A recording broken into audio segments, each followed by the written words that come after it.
work this morning, left out at 5:30 in the morning. I am traveling down to southeastern Oklahoma to recover a firearm that was lost. So 2 rifles went to the bottom of the river. The gentleman that has the land, I guess he spent quite a bit of time basically just diving down blindly, trying to feel around for the rifles, and he was able to recover that one firearm. The other firearm, I guess he's gone back several other times and has not been able to locate. Now, the thing that concerns me is the person that has the property has gone back several times and dove down there and still can't find the gun. That means one of 2 things. One, which is the worst possibility, is that the John boat somehow, when it tipped over, it may have twisted back up underneath them a little bit, and the rifle might have settled down into the bottom of the John boat while it was underwater, and then the current would take the John boat downstream, no telling where. The other possibility, which is what I'm really hoping happened, it may be covered over with some sediment. Some silt may have pushed over the top of it. In fact, that's probably a pretty likely scenario if it didn't go into the John boat. So that's the game plan on this trip. I haven't been on this many dirt roads since I was a kid. These dirt roads just go for miles and miles down here. Well, I've made it to the site. Just waiting for the gentleman that has this property to show up. I think while I'm waiting,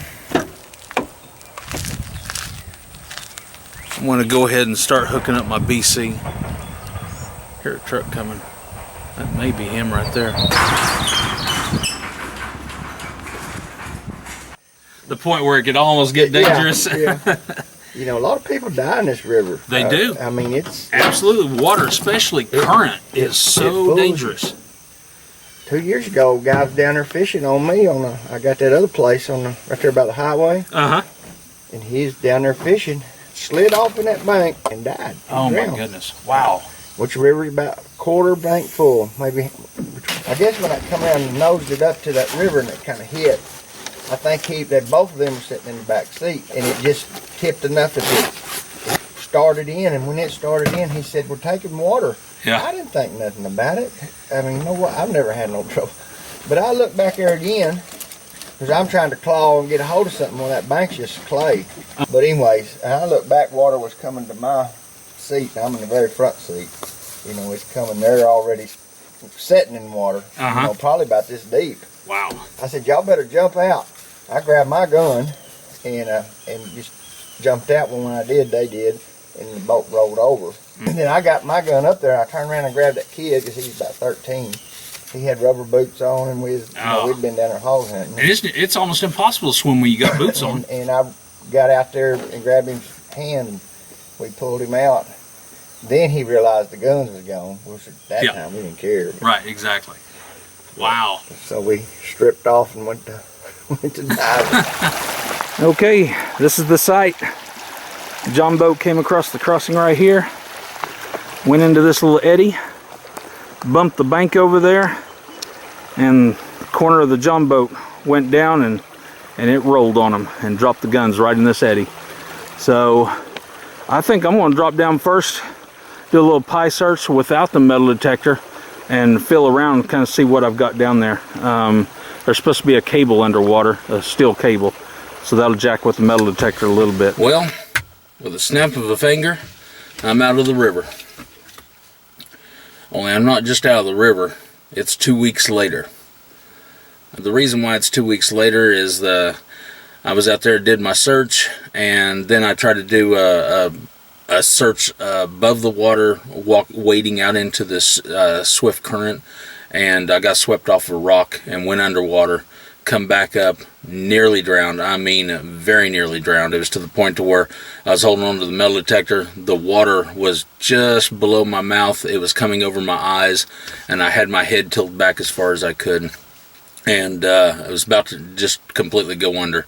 And right before I dumped my metal detector, I felt my scuba boots start to slip, and I kicked real hard and kicked them off, and I was able to get my face above the water enough to gulp in a bunch of air, roll over on my back, push my metal detector down to my waist, and then I was able to, in the swift current, eventually work my way over to the bank. So anyways, very nearly drowned.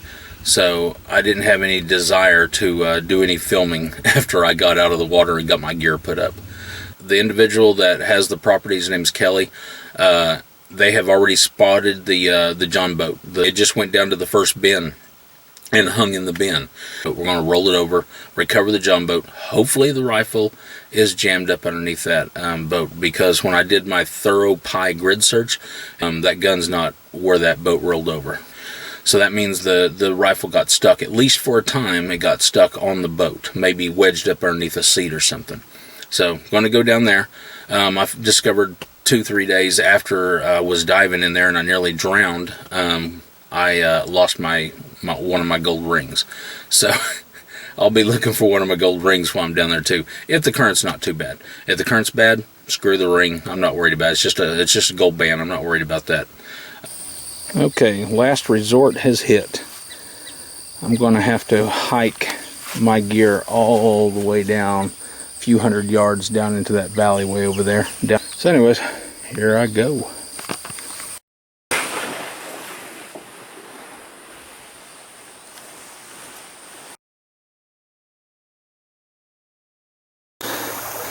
Well, that was a slippery mess, but I got it down here.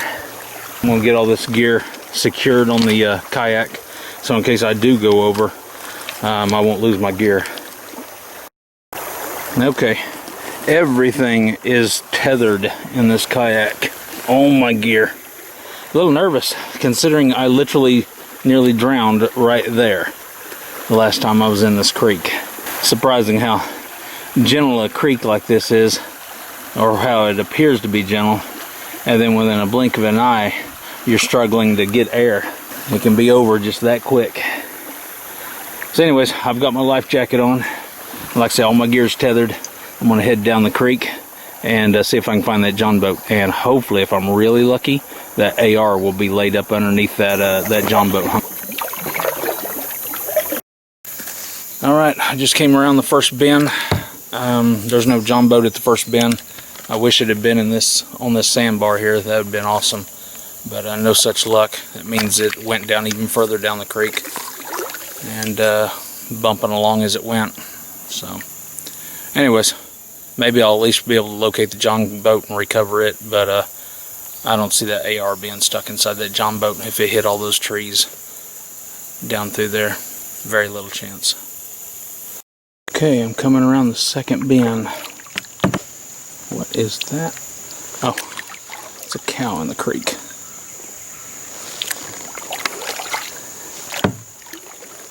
Cow trying to stay cool. Okay. Alright. I think I see, yep, I think I see it past that cow. Oh yeah. There it is. There it is upside down. Ooh, it had to go through a lot of trees to get there.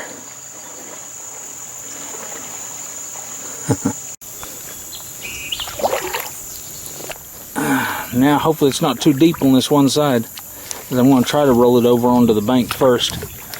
There are some other issues that I have to deal with. In these isolated creeks and stuff, there is a venomous snake called a cottonmouth water moccasin. It could very well be inside underneath that boat. In fact, that's a better than excellent place for one to hide. Alright, here we go.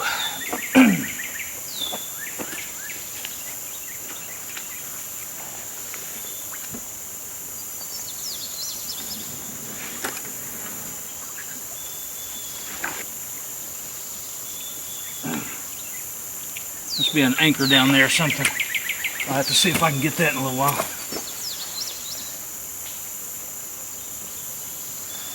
Not seeing anything hanging down. And I'm not seeing anything curled up.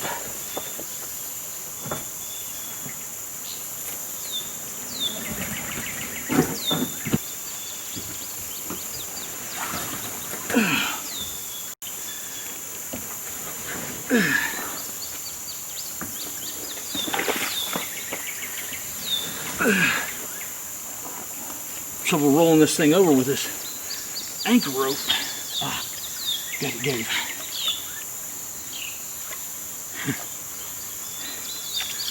That is old 1800s, early 1900s window weight. So let's see what we got.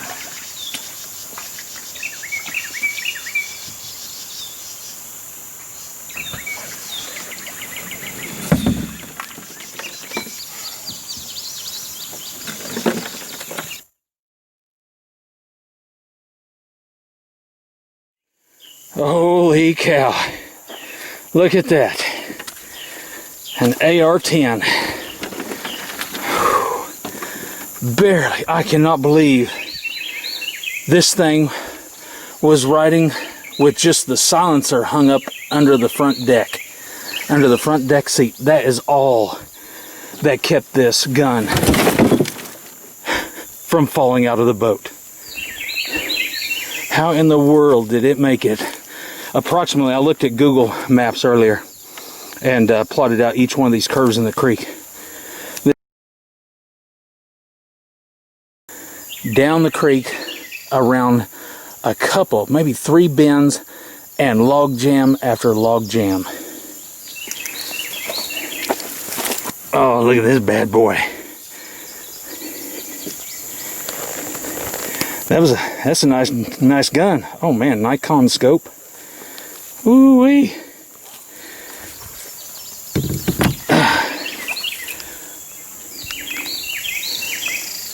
Dang. A little rusted.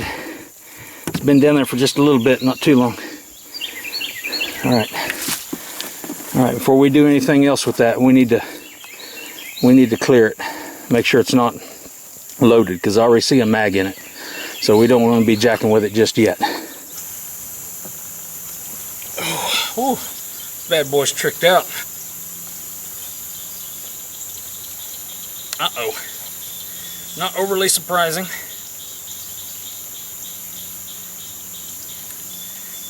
It is on safe. Safe and fire switch. Selector switch is jammed. Okay. I got the mag release to move a little.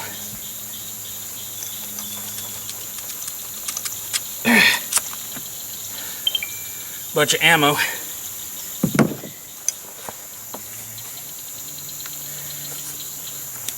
Don't want to get plumb dirty.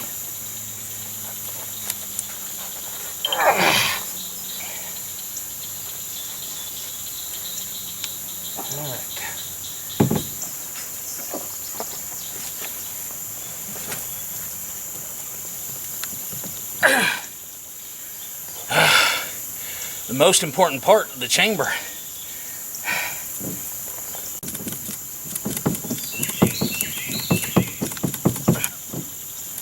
It's not budging. Okay, I'm gonna have to handle it with kid gloves right now, because we don't know if there's a round in this chamber. The mag's full of ammo, so it's safe to assume. You want to assume regardless. This bad boy's got a live round in it, so I'm gonna have to stay away from that trigger. It is unsafe, but you don't trust safeties, especially with guns that are rusted. So, anyways, let's take a little closer look at this. Look at that bad boy. Oh yeah, sweet, sweet AR-10.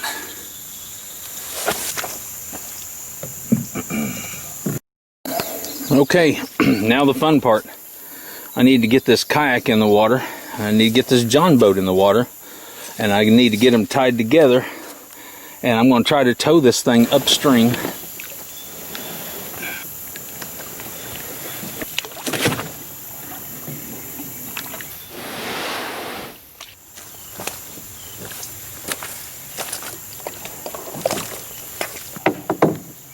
Remember that rule, leash it or lose it. We're going to tie this gun off in case there's another calamity. I think we're where we can launch now. Got ourselves a little caravan going here. Let's get going. Man, am I glad to see this creek crossing. I come around the bend, and there was a herd of cows about to cross this creek crossing here. And right on the other side was my underwater metal detector. They would have stomped all over that thing. I yelled at them just as they were midstream, and they spooked and went back. Thank goodness. Alright, Dad came over here and we got the kayak pulled the rest of the way up this horrendous slope. Man, that thing is slick. Very, very slick. And I got the John boat up on the rocks. That's as far as I'm going to be able to get it. So I'm going to come back another day to look for my ring. It is too far of a hike down here with the scuba gear, and I'm exhausted at this point. Hope you guys enjoyed that video. That concludes it on searching for the AR-10. If you liked it, hit like, hit subscribe, and I'll see you guys next time. Bye.